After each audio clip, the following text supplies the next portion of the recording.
Iran Israel યુદ્ધ દરમિયાન ઈરાનનો મહત્વનો નિર્ણય છે। ઈરાનના વિદેશ મંત્રી અરાઘચીએ મોટું નિવેદન આપ્યું છે। મિત્ર દેશોને સ્ટ્રેટ ઓફ હોર્મુઝમાંથી પસાર થવાની મંજૂરી આપી છે।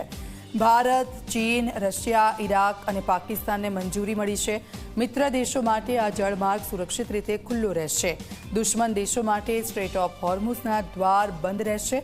મહત્વનું છે કે ઈરાને સ્પષ્ટ કહ્યું છે કે તેઓ યુદ્ધ ઈચ્છતા નથી, પરંતુ તેમની સુરક્ષા સામે ખતરો પેદા કરનારા દેશોને સ્ટ્રેટ ઓફ હોર્મુઝમાંથી પ્રવેશ નહીં અપાય। ઈરાનના વિદેશ મંત્રી અબ્બાસ અરાઘચીએ જણાવ્યું કે સ્ટ્રેટ ઓફ હોર્મુઝ પૂરેપૂરું બંધ નથી, પરંતુ માત્ર દુશ્મનો માટે બંધ છે। તેમણે કહ્યું કે દુશ્મન દેશો અને તેમના સહયોગીઓના જહાજોને આ રસ્તેથી પસાર થવાની મંજૂરી આપવાનું કોઈ કારણ નથી।